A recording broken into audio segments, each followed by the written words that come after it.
Вітаю, гэта прэс-клуб Беларусь. І зараз пачнецца прэзентацыю, якую ладзіла публічная установа «Формула чалавечнасці». Гаворка пойдзе пра даследаванне канфліктнасці паміж прадэмакратычнымі групамі беларускага грамадства, тыя, хто з'ехаў, і тыя, хто застаўся. Нагадаю, што напрыканцы прэзентацыі тыя, хто далучыўся да нас праз Zoom, змогуць задаць свае пытанні. Саму прэзентацыю нам раскажа кандыдат сацыялагічных навук Геннадзь Коршунаў, а зараз слова Анжеліцы Аножцы, дырэктарцы публічнай установы «Формула чалавечнасці». Анжелика. Да, добрый день. Меня слышно хорошо? Так. Добрый день, уважаемые друзья и коллеги, и партнеры. Я вижу, что среди подключившихся есть наши давние партнеры. И прежде всего я хочу всех вас благодарить за участие в этом мероприятии и за интерес к нашему исследованию. Я представляю, как уже было сказано, публичное учреждение «Формулы чалавечнасці», которое было зарегистрировано в Вильнюсе 6 апреля прошлого года.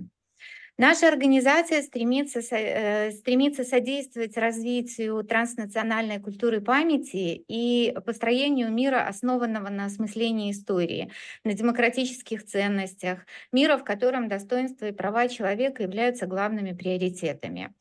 Наши мероприятия направлены на дополнительное образование в области публичной истории, на продвижение демократических ценностей и разоблачение пропаганды, на консолидацию демократически настроенных людей и тех, кто считает себя вне политики. Ну, в общем-то, я могла бы говорить о своей организации много, но исследование, по поводу которого мы сегодня собрались, это первый опыт нашей организации в реализации подобного рода проекта. И в этой связи я и мои коллеги особенно благодарны Геннадию Коршунову за его поддержку, профессиональное участие и руководство важными процессами. Конечно, мы также благодарны всем участникам исследования, имена которых сегодня, к сожалению, по понятным причинам мы не можем называть. Но в неблагоприятных условиях эти люди смогли сделать очень трудную и эмоционально напряженную работу. И за это им огромная благодарность и уважение. Однако мы понимаем, что это только начало. Результаты исследования, которые через несколько минут будут озвучены, подтверждают, что те непростые вызовы, перед которыми мы уже достаточно долгое время находимся, требуют нашего именно совместного ответа и, как мне кажется, креативного подхода. Мне очень хочется побыстрее услышать презентацию. Единственное, на что я хотела бы сейчас в дополнение обратить внимание, что в описании к нашему мероприятию находится еще ссылка на YouTube-канал, который наша организация недавно открыла. На этом канале мы размещаем интервью иностранных экспертов о процессах примирения в разных странах. Еще раз спасибо всем огромное и с нетерпением жду продолжения.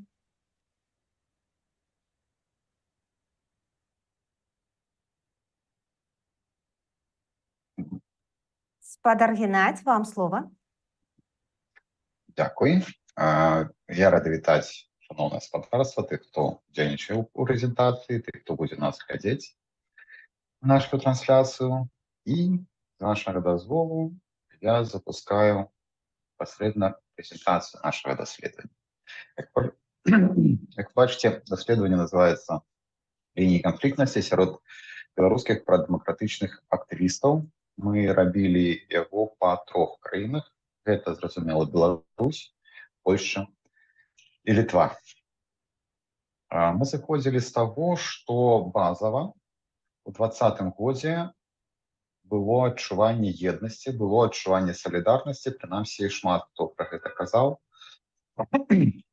І той, хто ўдзельнічаў, непасрэдна гэта адчуваць. Але вось гэта адчуванне салідарнасці, яно ніколі не можа быць працяглым бясконца. Салідарнасць альбо дэградуе на ўзроўні атамізацыі, альбо расколваецца на варожыя лагеры, альбо фармуе новую ідэнтычнасць, агульную вялікую новую супольнасць. Розныя даследаванні, якія рабіліся да нас, даюць падставы лічыць, што на сёння сярод розных групаў беларускага дэмакратычнага руху ёсць пэўнае напружанне. Напрыклад, па пытаннях геапалітычнага кшталту. Можна бачыць існаванне развіццё дэмаркрацыйных ліній і па іншых крытэрыях. Але што гэта за лініі? Ёсць увогуле, бо мы прыдумалі, так? Паміж кім, паміж якімі групамі гэтая напруга існуе? На грунце чаго, па якіх крытэрах ёсць раздзяленне? Калі яно ўзнікае, як яно адчуваецца? Так, што ляжыць у яго падмурках? На гэтае пытанне мы спрабавалі адказаць у даследаванні. Слайд пра метадалогію мусіць быць. Галоўнае тут, чаще за ўсё, тое, што гэта глыбіннае інтэрв'ю. Мы іх правялі 30 кейсаў, 15 па Беларусі, 8 Польша, 7 Літва. Польша з Літвой былі выбраныя краіны з найбольшай прысутнасцю беларускай дыяспоры, якая ўтварылася пасля 2020 года. Праводзіліся інтэрв'ю ў сакавіку-красавіку бягучага года. Адбіраліся людзі, якія прымалі тым ці іншым чынам удзел у падзеях 20-21 гадоў і прыналежалі да адной з наступных груп: журналістыка, адукацыя, студэнцтва, медыцына, IT, бізнес, адвакатура, сфера культуры, трэці сектар, працоўны рух і сфера ЛГБТ. Адносна метада хачу, я думаю, усе ведаюць, але я падкрэслю, што па выніках глыбінных інтэрв'ю мы не можам казаць пра долі людзей да адсоткаў, хто якіх думак прытрымліваецца. Глыбінны метад збору інфармацыі, глыбіннае інтэрв'ю такой магчымасці не даюць, але яны дазваляюць глыбока прааналізаваць матывацыі, глыбока капнуць прычыны, чаму, як, што. Прашу гэта ўлічваць, таму мы можам казаць толькі на ўзроўні больш-менш, напрыклад, каля паловы альбо амаль усе пытанні. Але на колькасць жорстка разлічваць прыкладна так, як гэта мы робім з колькаснымі даследаваннямі, у дадзеным выпадку не выпадае. Як прададзенае? Мы пачалі з таго, што запыталі, што ўсё ж такі яднае. Хаця тэма у нас што раз'ядновая, але пачалі з таго, што яднае. Насамрэч, яднае даволі шмат. Хоць прайшло ўжо даволі часу, апытаныя лічаць, што базавыя моманты збольшага захоўваюцца. Гэта незадаволенасць цяперашняй сітуацыі, яе нявызначанасцю ў тым ліку. Гэта непрыманне гвалтоўнай палітыкі рэжыму Лукашэнкі і самого рэжыма. І захоўваецца прынцыповая, такая стратэгічная установка на перамены ў Беларусі. Стратэгічная, гэта значыць не канкрэтызавана, а такое агульнае жаданне. Яшчэ адзін фактар, які аб'ядноўвае, гэта вера ў тое, што 20-й год, 21-й, та рэвалюцыя якая распачалася, гэта было не дарма. Гэта важна. Акрамя таго, важнымі з'яўляюцца такія чыннікі, фактары, напрамкі, як жаданне вызваліць палітвязняў, асэнсаванне сябе беларусамі, гэта таксама як адно з наступстваў 20-го года, і разуменне таго, што Расія у розных яе варыянтах і іпастасях з'яўляецца пагрозай, як і вайна, развязаная Расіяй з Украінай. Хочу заўважыць, звярнуць вашу увагу, шановнае гаспадарства, што слайды фактычна ўсе падзеленыя амаль папалам, тэзісы на белым фоне, а справа, як вы бачыце, на блакітным фоне ці сінім белым шрифтам, гэта цытаты непасрэдна з інтэрв'ю. Цытаты падпісаныя рэспандэнтамі ананімна, але пазначана краіна, адкуль чалавек, адкуль беларус, дзе ён зараз знаходіцца, ягоны пол і ўзрост. Далей. Што раз'ядноўвае? Сапраўды, пэўна, галоўным чыннікам, які спрыяе развіццю дэмаркацыйных ліній, аб'ектыўна з'яўляецца час.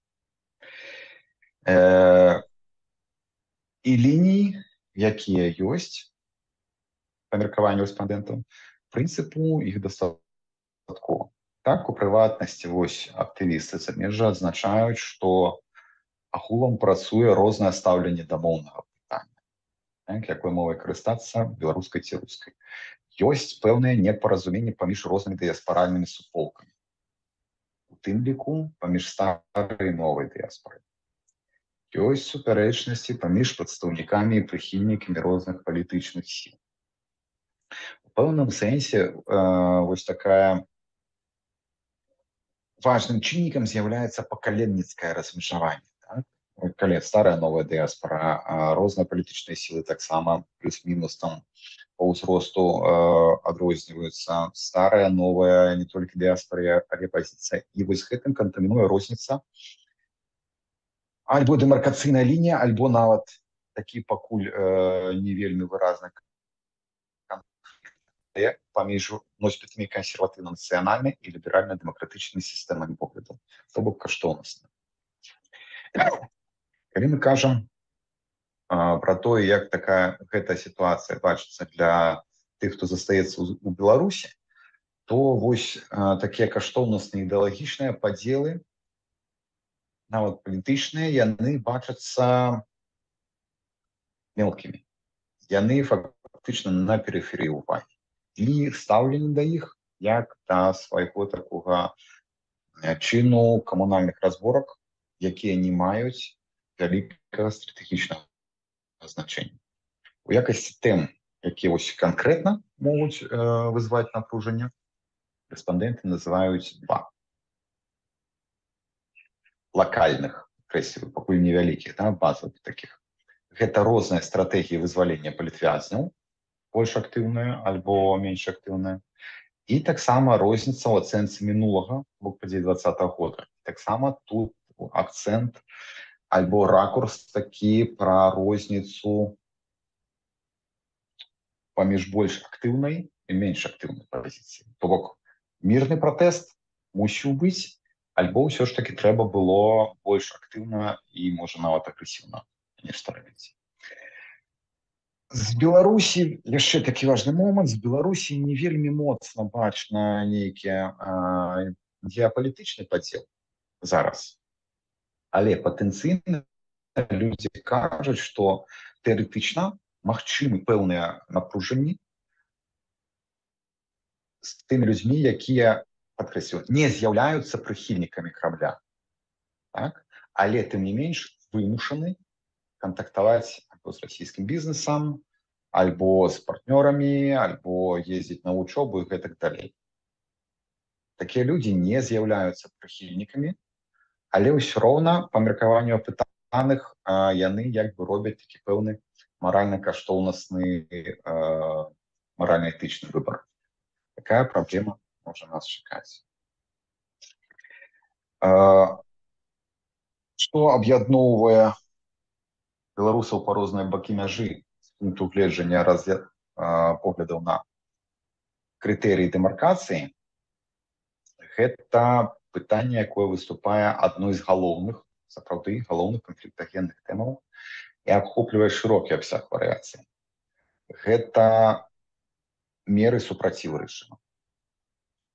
Альбо мера, альбо інтэнсіўнасць. Так? І гэта сапраўды вельмі такі шырокі спектр момантаў. Гэта ісці на перамовы, альбо не ісці. Узброены супраціў, на яго ставіць стаўку, альбо не. Праблемы міжнародных санкцый. Гэта тое, што сапраўды уносіць пэўную такую узаеманепаразуменне сярод беларусаў дыяспары, унутры іх і унутры беларусаў Беларусі.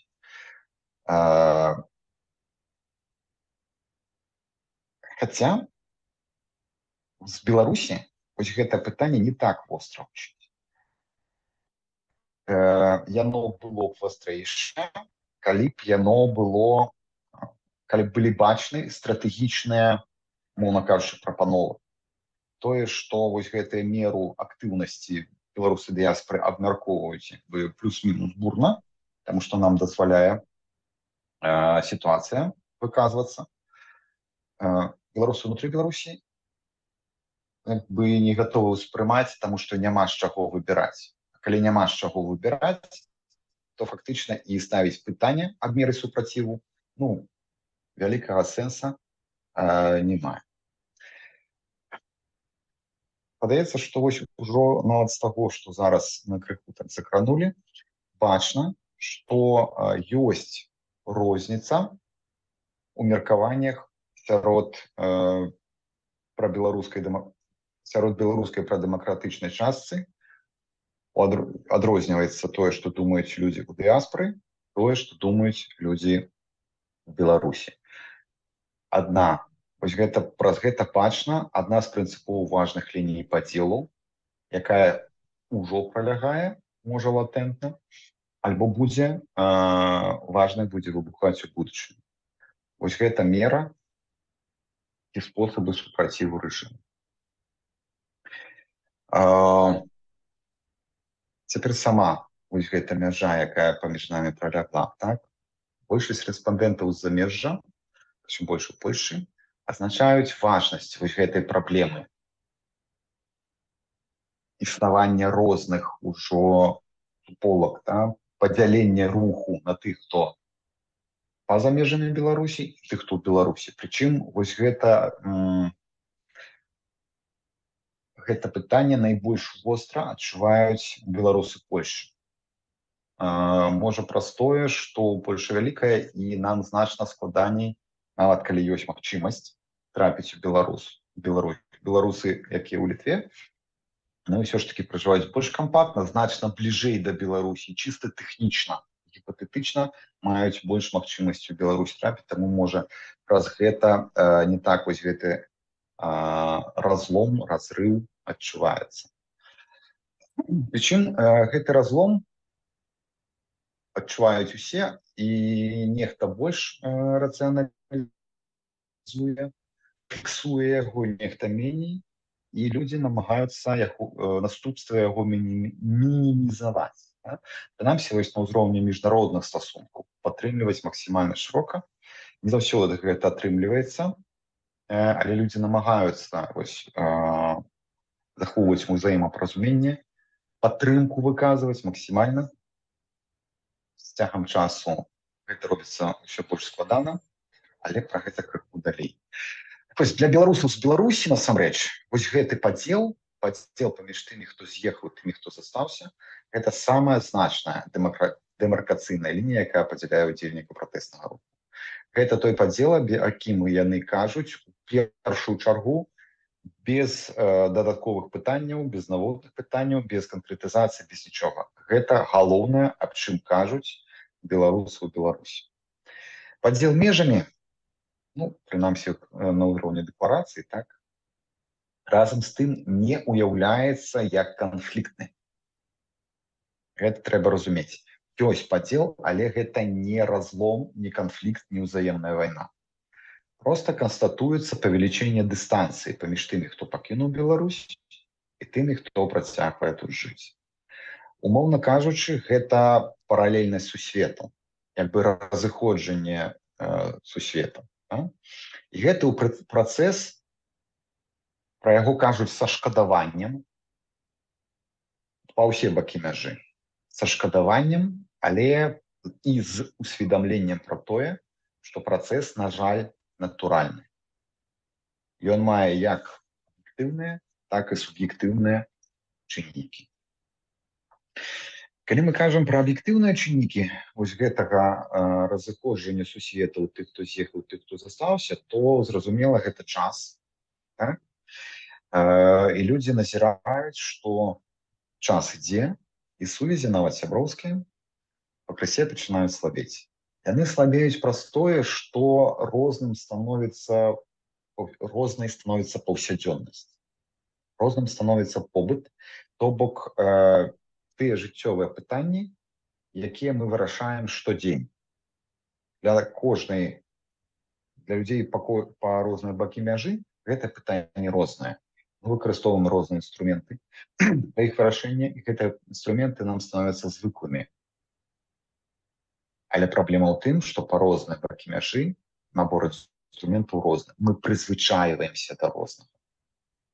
І людзі гэта адчуваюць, калі стасуюцца прадстаўнікі розных груп. Важна адзначыць, што вось гэта розны побыт, розныя выклікі, розныя інструменты, з якімі мы гэтым выклікам даем рады, яны розныя па краінах, нават калі мы кажам пра дыяспору. То бок з цягам часу можа назапашвацца, рэспандэнты кажуць, і розніца, умоўна кажучы, паміж успрыняццём будзе рэальнасці паміж, напрыклад, беларусамі Польшы і беларусамі Літвы. Гэта таксама трэба мець на ўвазе. Ось. Калі мы кажам пра рэспандэнтаў з Беларусі, то яны адзначаюць, што з цягам часу назапашваюцца складанасці ў камунікацыі паміж тымі, хто ў Беларусі і дыяспорай, таму што парадак дня ва ўсіх розны. Губляецца агульны парадак дня. Хаця падаецца, што прадстаўнікі беларусаў Польшчы, беларусаў Украіны збольшага чытаюць, там некаторыя штодзень правяраюць навіны з Беларусі, але праблема ў тым, што мы ўспрымаем жыццё у Беларусі з навін. Гэта адна інфармацыйная прастора, а Беларусі успрымаюць жыццё не праз гэтыя навіны. І вось менавіта праз тое, пра розную парадак дня, таксама мы малюем ці выбудоўваем розныя вобразы актуальнай Беларусі. І гэта, як адзначаюць рэспандэнты з краіны, гэта адчуваецца ў камунікацыі. Плюс глыбіня перажыванняў і ўзровень рэфлексіі прычын размежавання. У беларусаў у Беларусі яна вышэй, інтэнсіўнасць вастрыня, калі заўгодна, так, асабліва сярод тых, хто працягвае грамадска-палітычную дзейнасць у Беларусі. Мы звычайна кажам, што ўсё разгромлена, грамадскай супольнасці няма, збольшага так, інфраструктура разбураная, дзесьці больш за палову арганізацый знішчаны, але людзі засталіся, і частка арганізацый засталася, і тыя, хто засталіся, яны працуюць. Яшчэ што трэба дадаць, гэта людзі ў Беларусі зараз маюць установкі на ўзаемадзеянне з тымі, хто з'ехаў. Гэта значыцца, што не толькі камунікацыя, не толькі асабістыя сувязі, але ёсць установка на сумесную дзейнасць. Гэта зараз праблемна праз цэлы шэраг складнікаў, і можа менавіта праз тыя складнікі, што гэта установка, як адзначаюць калегі, яна паступова пачынае слабець. Тут паміж, акрамя аб'ектыўных чыннікаў, і засцярог, і фінансавых складнікаў і так далей, рэспандэнты ў Беларусі адзначаюць тое, што беларусы з замежжа ўсё ж такі недастаткова намаганняў прыкладаюць для максімізацыі бяспекі такога ўзаемадзеяння. Нам трэба тут сабе гэта пазначыць як меркаванне важнае, істотнае нашых калег з унутры краіны. Яшчэ адна прычына, звязаная вось з парадкам дня, гэта розны контент. Нам гэта вядома, даследчыкі пра гэта кажуць давно, пра тое, што інфармацыйныя бурбалкі, яны вельмі ўплываюць на ўспрыняццё рэчаіснасці. Беларусы ў Беларусі ўсё ж такі вельмі значная частка не настолькі уключана ці ў інфармацыйную бурбалку незалежных медыя. Гэта разбурае вось і агульны парадак дня, і агульную інфармацыйную прастору.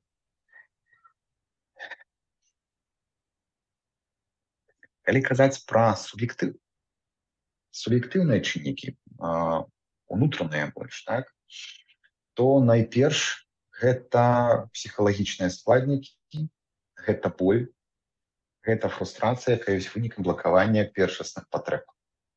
І гэта агульная штука, агульны фактар, фрустрацыя, якая працуе па абапал межы.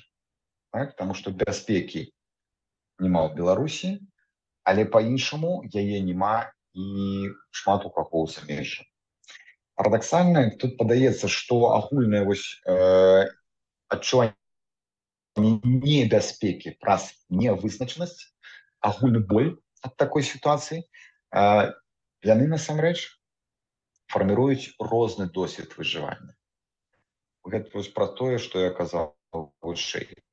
Базава, фундаментальна падставова агульнай эмоцыі, але іншы кантэкст, розныя інструменты фарміруюць розны досвед.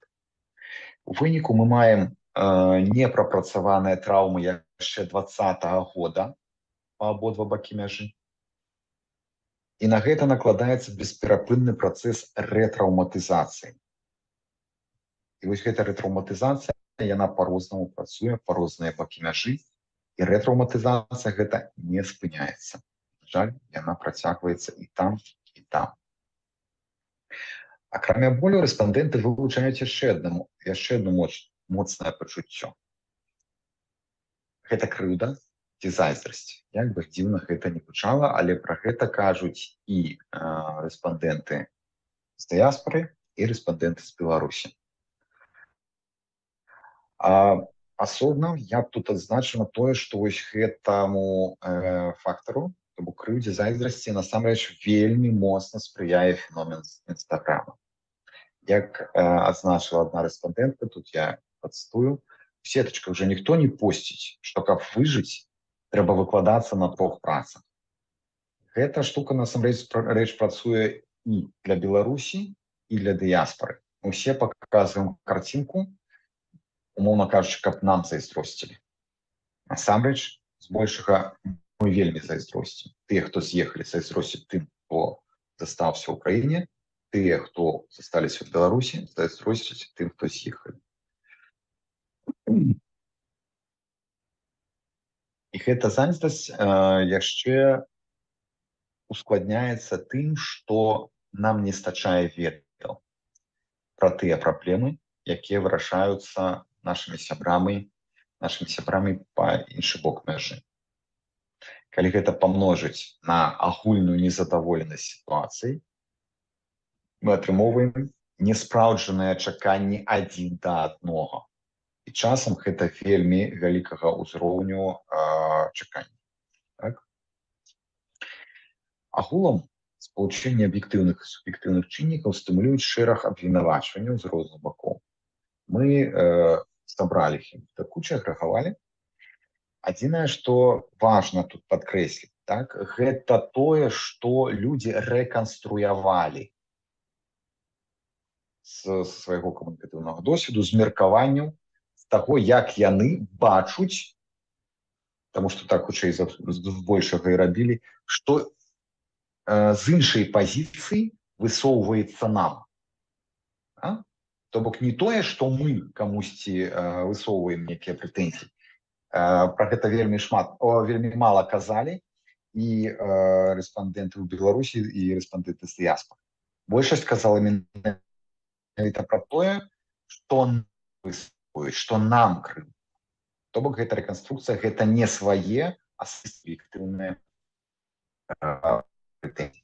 Дык вось, калі кажуць пра прэтэнзіі з боку тых, хто застаецца ў Беларусі, то гэта інтэрпрэтацыя ад'езду як здрадніцтва. Бо ёсць такі тэзіс, што нешта зрабіць на карысць Беларусі можна выключна з Беларусі. І калі б столькі народу не з'ехала, то мы ўжо даўно перамаглі. Другое, што людзі насамрэч з'язджалі як бы для таго, каб нешта рабіць для краіны, а самі займаюцца уладкаваннем свайго жыцця, нічога для змены ў краіне не робяць, жывуць у бяспецы, забаўляюцца, падарожнічаюць, нагадваю пра эфект Інстаграма. Ну і папрокі ў самазасяроджанасці. То бок, забыліся на Беларусь, заклапочаны толькі сваімі дыяспаральнымі справамі і нават беларускую тэму выкарыстоўваюць як паразіты, груба кажучы, выключна для сябе, а не для Беларусі. Яшчэ раз падкрэслю, гэта рэканструкцыя. Гэта тое, што людзі не тое, каб чулі, а тое, як думаюць, што ім такія абвінавачванні высоўваюцца. Што высоўваецца, рэканструюецца з боку тых, хто з'ехаў з Беларусі. Гэта таксама церкальнае фактычна абвінавачванне ў здрадзе. Здрадзе агульным мэтам, вяртанню ў прыватнае жыццё, захаванне звыклага ладу жыцця, праца, забавы, лецішча зноў Інстаграм не магу не узгадаць. Гэта папіканне ў страху, у маўчанні, узнікненне палітычнай актыўнасці, у адсутнасці вулічных пратэстаў, салідарнасці ў цэлым, тым, што вы там нічога не робіце. І абвінавачанне ў калабарацыянізме з рэжымам, у падтрымцы эканомікі, як мінімум праз выплату падаткаў, і ў пэўнай легітымацыі рэжыму.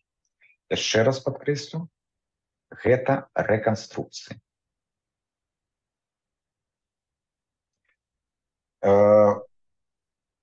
Рэспандэнтам з замежжа было даволі складана акрэсліць тыя прэтэнзіі, якія выстаўляюць іх калегі тым, хто застаўся ў Беларусі.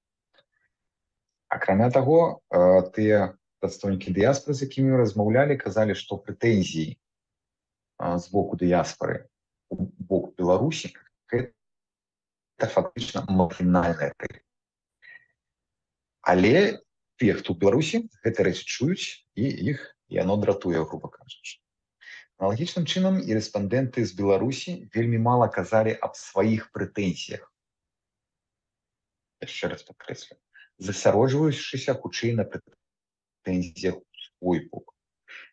Гэта значыць, што кожны з бакоў не столькі камусьці высовыя прэтэнзіі, колькі адчувальны да абвінавачвання ў свой бок, нават калі іх не шмат.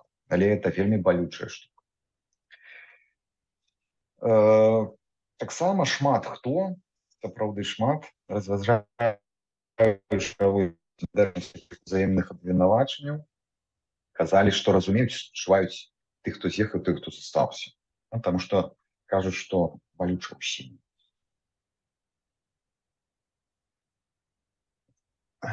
Калі казаць пра генезіс, больш-менш стала як развіваюцца вось гэтыя канфлікты паміж тымі, хто з'ехаў, хто застаўся, то рэспандэнты з Беларусі ацэньваюць агульную дынаміку як тую, якая ідзе на зніжэнне.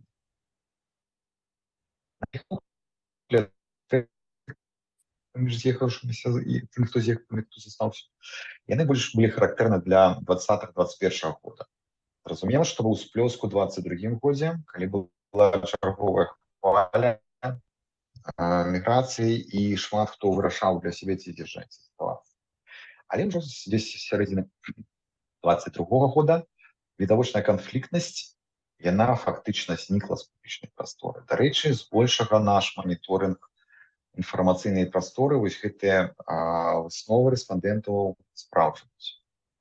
Асноўную прычыну такога стану яны бачуць тым, што за гэтыя гады ўжо склалася зразумелая сістэма арыентацыі, па-першае, і па-другое, яе прыняццё. Пры гэтым, правда, некаторыя рэспандэнты адзначаюць, што адным з фактараў зніжэння можа быць тое, што беларусы ў Беларусі не маюць голаса. Можа, было спрэчак болей, але тыя, хто застаюцца ў краіне, зараз проста не могуць выказаць сваё меркаванне. І гэта, насамрэч, вельмі дрэнна з шэрагу пунктаў гледжання, але у дадзеным выпадку мы кажам пра тое, што не абмяркоўваюцца прэтэнзіі, не знаходзяцца шляхі да ўзаемапаразумення, то бок назапашваецца ўнутраная напруга. І гэта таксама можа весці да нарастання вось такога адчування адчужэння адзін ад аднаго. Трэба размаўляць, трэба шукаць. Зразумела, што складана, але трэба шукаць шляхі, як размаўляць. Беларусы замежжа не так адназначна ацэньваюць гэту дынаміку. Некаторыя кажуць, што сапраўды перыяд спрэчак прайшоў. Другія кажуць, што не. Напружанне вось гэта паміж тымі, хто з'ехаў, хто застаўся, з часам будзе толькі павялічвацца. Разам з тым усе пагаджаюцца, што лакальныя канфлікты на гэты конт, яны змешаныя. Гэта аб'ектыўныя нагоды кшталту чарговых затрыманняў, прыгадаю кейс Міскіс, альбо нейкія іншыя знакавыя падзеі, напрыклад, Дзень волі. А з другого боку, вельмі моцны чыннік – гэта чалавечы фактар. Груба кажучы, праца канкрэтных асобаў, блогераў, апініён-мейкераў, якія фактычна спараджаюць, троляць, хайпуюць і простое раздзьмуваюць вось гэтую праблему, нарошчваюць гэтую дэмаркацыйную лінію. Ці выказваюць такія людзі сваё набалелае сапраўды і шчыра, да? Ці адпрацоўваюць ганарары ад сілавых структур, беларусы не ўпэўнены. Але вось рэспандэнты з Літвы схільныя хутчэй да таго, што адпрацоўваюць. Наступствы негатыўныя, якія могуць быць, зразумела, гэта стасункі між людзьмі, нават паміж блізкімі, нават паміж сваякамі, а таксама стварэнне негатыўнага іміджу беларусаў агулам як супольнасці. Плюс такія канфлікты заўсёды на руку дзяржаўнай прапагандзе. Але калі казаць пра рэальны ўплыў прапаганду, пра стымуляванне вось такіх, наўпростае стымуляванне, да? Грубае такое, то хутчэй не. Калі прапаганда працуе ў гэтым напрамку, калі і працуе ў гэтым напрамку, то хутчэй значна больш тонка, альбо не наўпрост, а праз фармаванне пэўнага парадку дня, агульнага такога свайго на тэлебачанні, што ўскосна ўсё роўна працуе, прынамсі, як мінімум праз прадстаўнікоў старэйшага пакалення. Ну і насамрэч не толькі праз іх. Што нам рабіць? Што мы можам рабіць у такой сітуацыі? Основная прапанова, якую высоўваюць беларусы замежжа, беларусы дыяспары, гэта вучыцца паважліваму стаўленню адзін да аднаго. Вучыцца камунікацыі, вучыцца адказнаму дыялогу і не шукаць адразу ворага.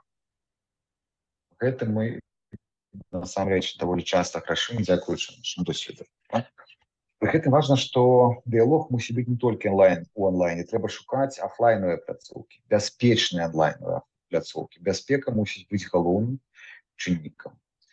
І не толькі рабіць размовы, галоўнае, чаго таксама вельмі не хапае часцяком, гэта назапашванне выпрацаваных сэнсаў.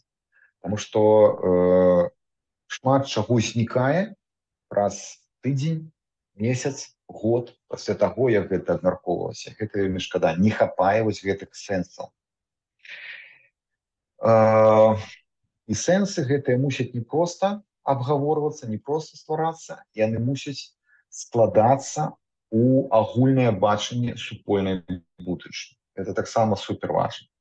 Каб у беларусаў у Беларусі, беларусаў у замежжы выпрацоўвалася супольнае бачанне будучыні. З гэтым, на жаль, рэспандэнты не маюць вялікага аптымізму наконт рэальных магчымасцяў нівеліравання розніцы, якая зараз выбудоўваецца, пачынае быць бачнай. І хоць яна пачынае быць бачнай, стратэгічна рэспандэнты як бы больш аптымістычны. Кажуць, што напружанасць ёсць, але хутчэй за ўсё мы пераадолеем. Будучыня стратэгічна. Разам з тым, рэспандэнты з Беларусі вылучылі даволі нечаканую для нас, што цалкам зразумела, што мы арганізоўвалі без мяжы, нечаканую гіпотэзу, што адна з галоўных моцных праблем будзе не ў канфлікце і напружанні паміж тымі, хто не паміж людзьмі, тымі, хто з'ехаў, хто застаўся. Тут хутчэй за ўсё будзе добра. А для тых, хто з'ехаў, праблема будзе ў тым, што Беларусь сама, як краіна, вельмі мяняецца, моцна мяняецца. На думку актывістаў Беларусі, тым, хто захоча вярнуцца, прыйдзецца адаптавацца да новай сітуацыі, для новых умоў. І гэта будзе даволі складана. Таму рэспандэнты ў Беларусі бачаць адну задач не толькі ў падтрыманні сувязяў паміж людзьмі па розныя бакі мяжы, але, натуральна, ў стварэнні адэкватнай карціны цалкам, не толькі завязанай на выключна негатыве, рэпрэсіях і гэтак далей.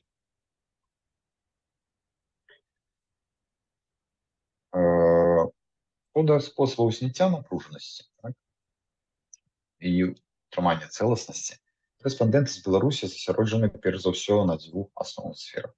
Першае, важна падтрыманне міжасабовых сувязяў, розных формах, онлайн и офлайн.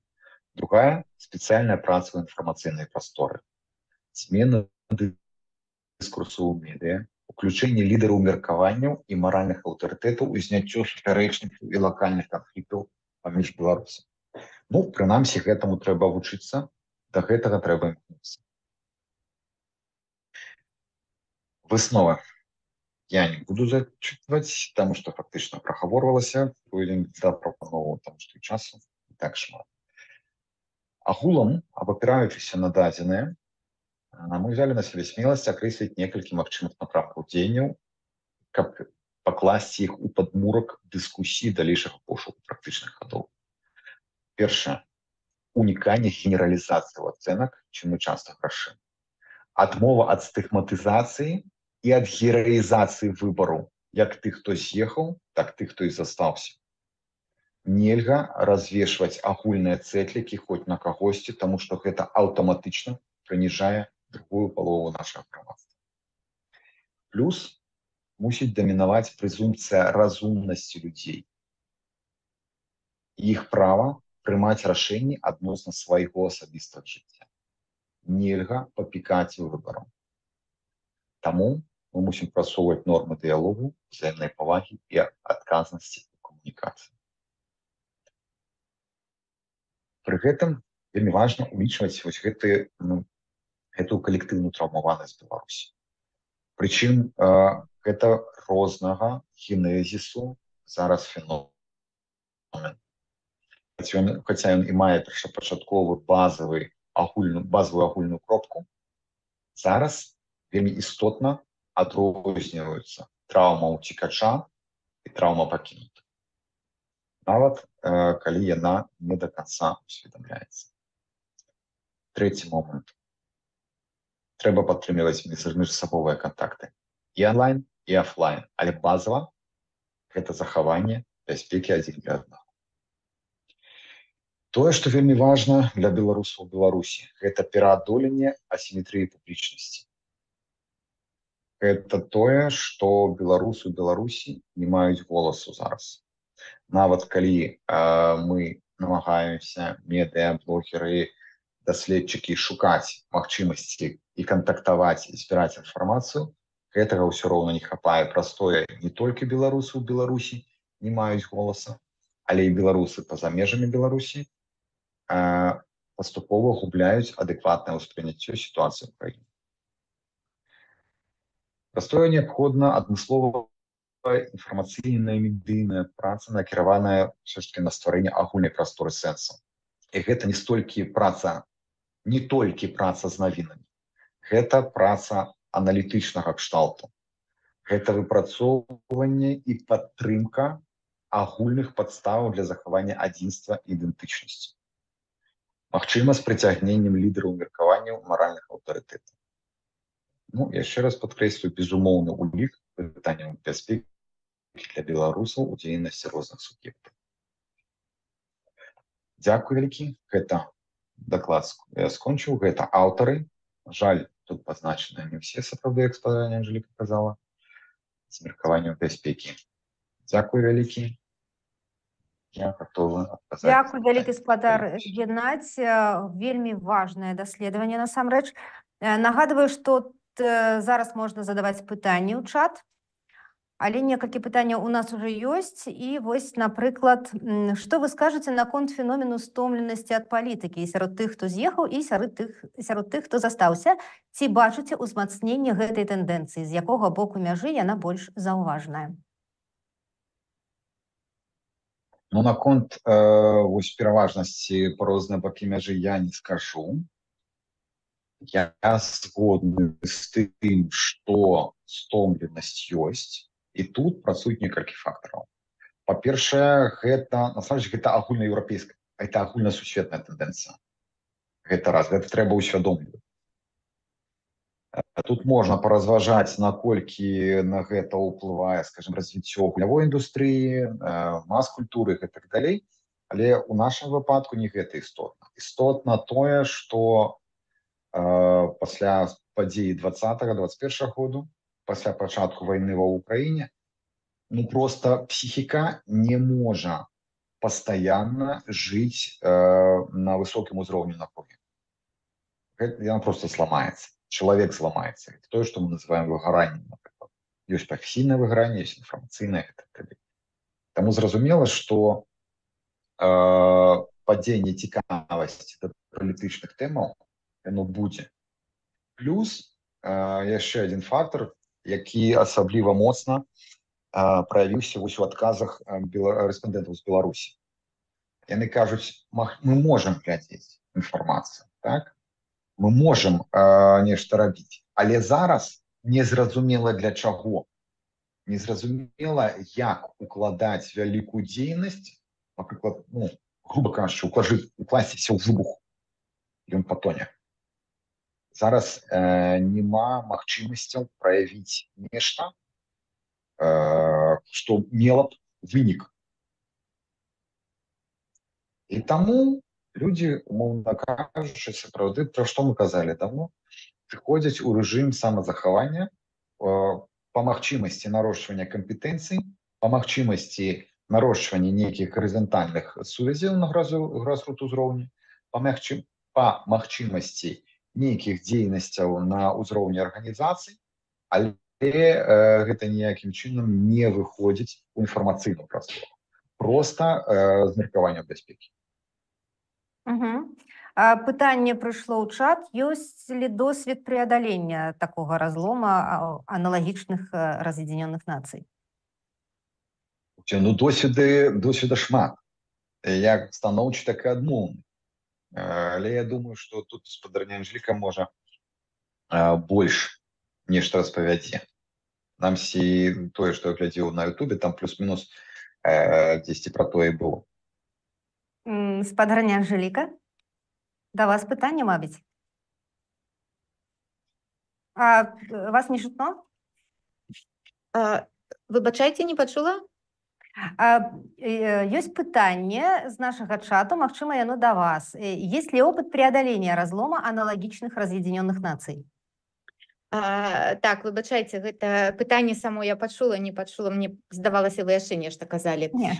Пра досвед, ведаеце, мы зараз якраз займаемся гэтай тэмай, і ў пачатку стрыма я казала, што ў нас не так даўно адкрыты YouTube-канал, на якім мы выкладаем інтэрв'ю з некаторымі замежнымі экспертамі, дзе яны разважаюць пра пытанні прымірэння паміж рознымі прымірэння ў грамадстве пасля траўматычных канфліктаў або нейкіх траўматычных падзей. Зараз там толькі падаецца 4 інтэрв'ю, і мы рыхтуем 5-е, і гэта інтэрв'ю 2 з іх з Германіі, 3-е таксама будзе з Германіі, 1 з іх з Літвы і 1 з Чэхіі. І насамрэч гэта вельмі цікава, як мне падаецца. На жаль, гэта тэма, на якую нельга размаўляць коратка. Гэта даволі доўгі інтэрв'ю, але сапраўды мае сэнс іх слухаць і пачынаць разважаць на гэтую тэму нам таксама. Бо насамрэч ідэя збіраць такія інтэрв'ю з'явілася ў нас праз думкі пра тое, што калісьці надыдзе час, калі ўсім нам прыйдзецца жыць, тым, хто вернецца, так, і тым, хто зараз у Беларусі, прыйдзецца жыць на адных вуліцах, у адных дамах, вадзіць дзяцей у адны і тыя ж дзіцячыя садкі.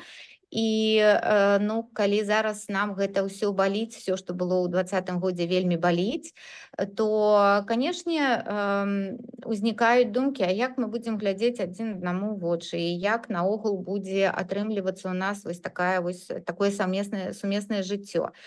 І спачатку мы хацелі разважаць пра Беларусь, але потым зразумелі, што зараз гэта настолькі балюча на абодвух баках, што можа мае сэнс паглядзець на тое, як адбывалася ў іншых краінах. І тады мы звярнуліся да нашых знаёмых і незнаёмых, да экспертаў у іншых краінах і паразмаўлялі з імі. І мне падаецца, што мае сэнс паглядзець, як яны разважаюць на гэтыя тэмы. Нагадываю, што на Ютубе зараз у апісанні гэтага відэо можна знайсці спасылку на YouTube-канал, дзе гэтыя інтэрв'ю ўсе выкладзены. Так, ёсць наступнае пытанне. Якія культурныя праграмы маглі б аб'яднаць беларусаў у міграцыі і тых, хто застаўся ў краіне? Ці ёсць у вас адказ? Пытанне складанае, разумею. Я думаю, что есть, безумоўна. І тут зразумела, што гэта пытанне да экспертаў, так, да таго ж Будкіна, напрыклад. Я думаю, што такія праекты распрацоўваюцца. А за сябе я б сказаў, што я б пачынаў з праектаў, накіраваных на зусім маленькіх дзяцей. Я б пачынаў, можа, з мульцікаў. Як гэта не... насамрэч, гэта не дзіўна, таму што той же самы, напрыклад, памятаеце, можа, легендарны фільм «Гісторыя Беларусі за 5 хвілін». Кому больш за 1 мільён праглядаў. І я думаю, шмат для каго?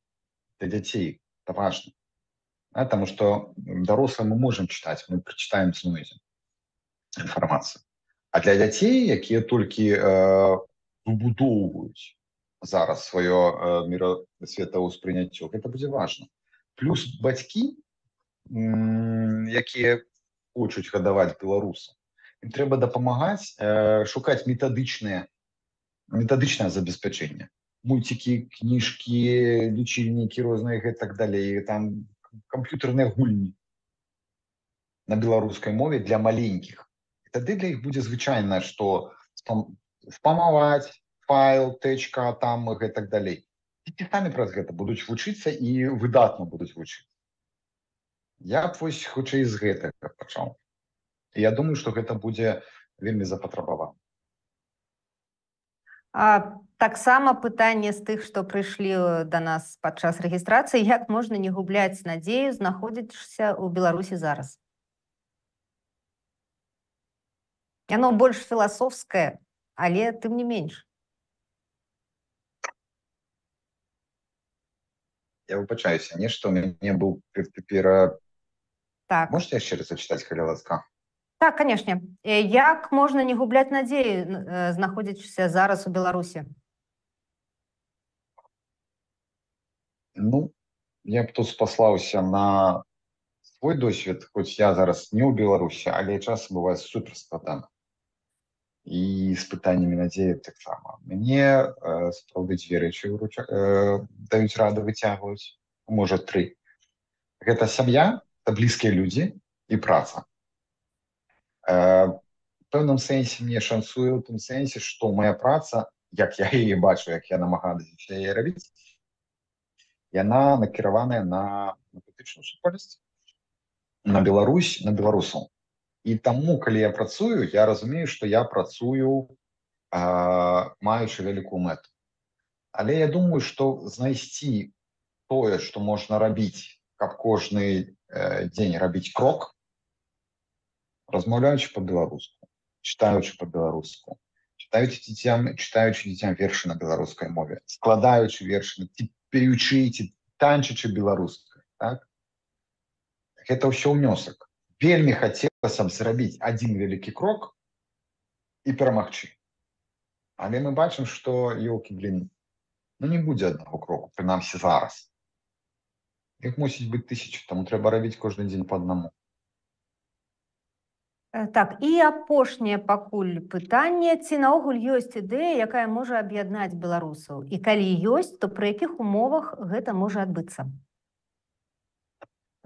Каб я ведаў адказ на гэтае пытанне, то я думаю, мы б ужо перамаглі. Я думаю, што зараз можа зараз такая ідэя ўжо і ёсць у кагосьці ў галаве. Нам трэба іх выказваць і абмяркоўваць. І нешта я падазраю, што хутчэй за ўсё такая ідэя будзе сфармулёвана, хутчэй за ўсё не даследчыкам, не экспертам, не навукоўцам. Хутчэй за ўсё яе сфармулюе паэт, альбо мастак, альбо які-небудзь дзён. Яна нас павядзе. Дзякуй вялікі за адказы. Так, калі няма пытанняў, то чаце так, пакуль няма. Тады Я думаю, што на гэтым мы скончым прэзентацыю. Нагадаю тым, хто нас глядзеў, што спасылка на YouTube на гэтую трансляцыю будзе даступная да канца гэтага тыдня. І дзякуй усім, хто зараз быў з намі.